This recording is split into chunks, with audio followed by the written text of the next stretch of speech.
Hi everyone, welcome back to another video. It's Nita here. I'll be telling you a short story what happened to me. So it happened that I lost my dad. We had to fix the funeral date. During that period we traveled home to our village to bury my dad. So when we got there, I went to my village a month before the burial, a month for the preparation. I actually went to prepare for the burial. So when I got there, I started preparing for the burial, getting things for the burial, and sorting things out. One day I just woke up from sleep. When I woke up from sleep, I felt somehow. I woke up, then I came out of our house and in front of our house. I felt something like, I felt like cold. I was cold. It wasn't a Harmattan period though. It was, this thing is, I think it happened around April this year. So when I came out of the house, I felt cold from my head to my toe. So I just walked towards where I parked my car in front of the house. When I got to where I parked my car, got to the driver's side of the car, I went to open the car because I usually steam my car every morning. I'll just check what is need to be checked, and then I'll steam the car, prepare the car for the day. So when I got there, I felt goosebumps on my body. Something just told me, this place, this car, where you parked this car, are you sure they haven't done something on it? Or are you sure they've not kept something for you? Because they know whenever I wake up from sleep, the first thing I do is to walk towards my car, like walk to my car and then check my car. And before I even brush my teeth, that's the first thing I do. Just wake up from sleep and I go straight to where my car is parked. So something told me, this car you keep parking here, are you sure they've not kept something there? Are you sure nobody has done anything there? I was worried that day. So I just made a short prayer, and opened my car, checked whatever I was going to check, and then came out. After the burial, everything, after we must have done everything, the burial was successful. We came back to our base. I came back to Lagos. When I came back to Lagos, I felt sick. So I felt sick after 2 weeks or so. I felt sick. I was very, very sick. I went to the hospital and they couldn't see anything. Nothing was wrong with me physically, but I was sick. I was sick at the point that I couldn't even stand up from the bed. So I couldn't even sleep in my room again. I decided to sleep in my daughter's room, and I asked my daughter to go to my room and sleep.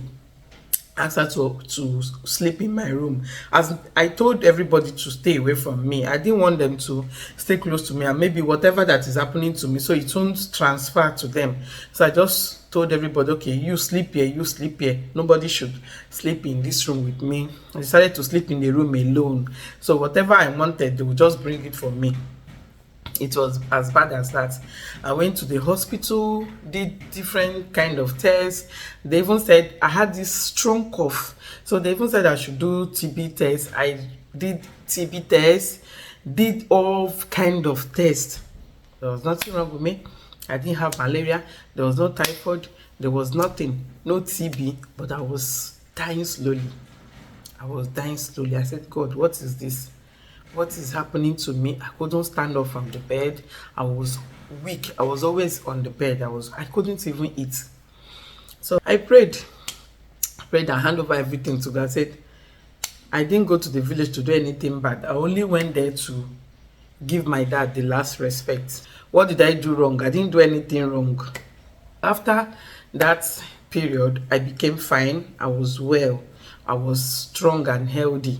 This thing happened within 1 month. So when I became fine, when I recovered, I noticed another thing. So my right leg started scratching me. Started inching me. So I was always scratching that particular spot on my leg. I was always scratching it all the time.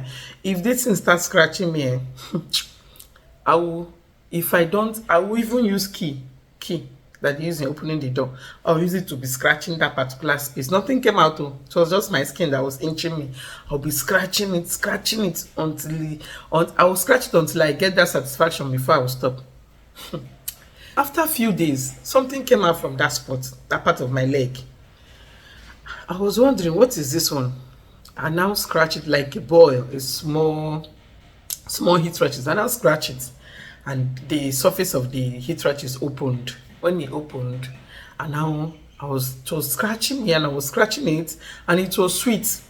Whenever I'm scratching it, to be opening, like the face will be getting wider, and it will start bringing out water. Whenever I brings out water, I will clean the water. So I just saw it like a normal thing. I applied, what did I apply?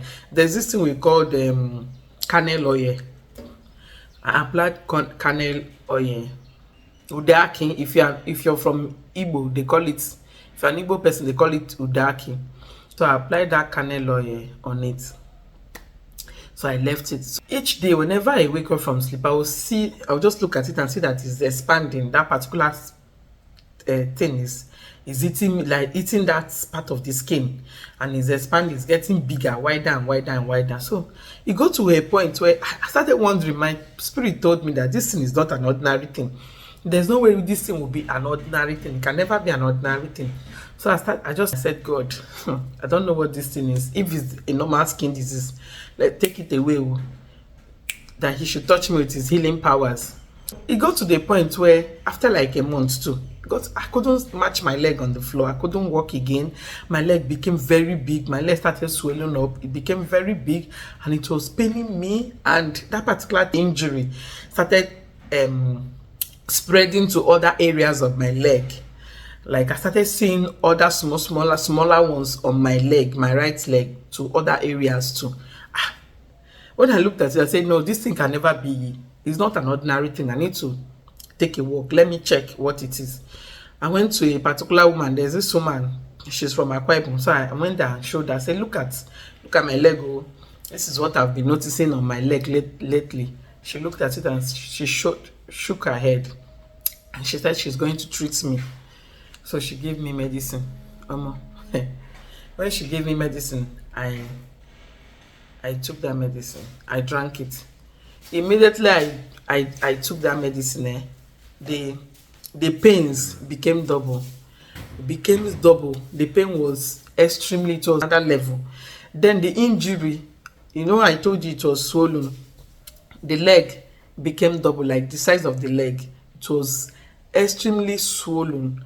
Then before, I was able to, at least I couldn't match it on the floor, but I was able to walk. I can walk with my other leg, but this time around I couldn't walk at all. I just woke up that day. The pain was, I couldn't even sleep. I don't sleep at night during this period though, because the pain was extreme. It will be paining me, and it will not only pain me, it will be paining me, and it will feel as if someone is choking needle on that particular spot on that leg. I couldn't keep it down. I couldn't even hang it on the window. I couldn't do anything. I was uncomfortable. For days, I couldn't sleep. I just stood up one day. I said, okay. I spoke to my neighbor. There's this neighbor of mine I spoke to. And he said he would take me to somebody that would check the leg. So when he took me to that person, the man looked at the leg and shook his head too.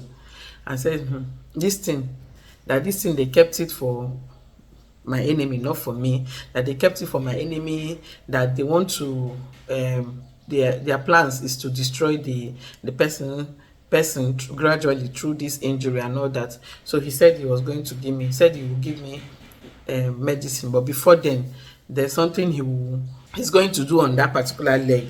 That's how this man is from Yoruba. I don't know the part of Yoruba he's from. He said he called the name of this thing in Yoruba language, but I don't know, because I don't understand Yoruba. I don't know what it is. So he mentioned the name of the poison in Yoruba language. He said, okay, there's something he's going to do on the leg, which is a ritual, but not like normal, not like ritual, no, not that type of ritual. It's just their traditional ritual, what they do on whoever that got poisoned. So I said, okay, no problem. So he brought out normal hot. The normal hot people usually drink.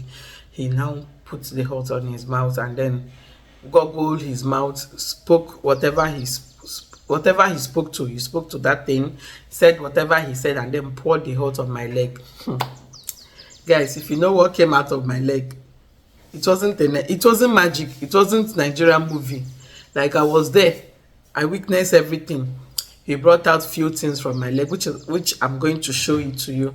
I will put it here, up here. So after that, he did that thing, like he did that process like twice or three, I think twice, 2 days.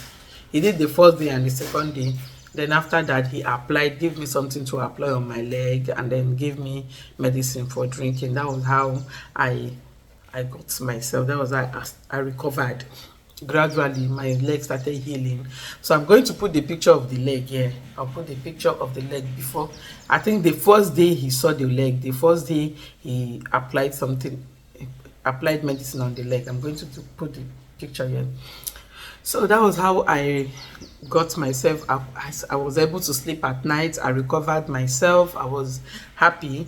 And I'm also going to show you the before and after of that injury. So the after of the injury, I'm going to put it here. Right now, the injury has gone, but the issue now is the scar.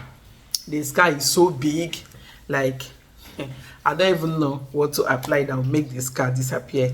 Guys, if you know what you think I will apply, I can use on that particular spot that will make the scar, the spot disappear. Just let me know, because the scar is so big and it's dark, it's very black, so I don't know.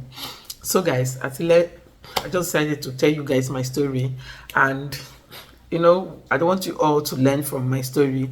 So if you're going anywhere, if your village is that kind of the type of my village that they don't like seeing good things, you have to be very, very careful. Apart from praying won't only solve it, though it will help, but you have to be very cautious. You have to caution yourself. You have to be very careful. In fact, I just decided to cut the story short. If I tell you what happened to my car, it was another thing, like something I couldn't believe this story.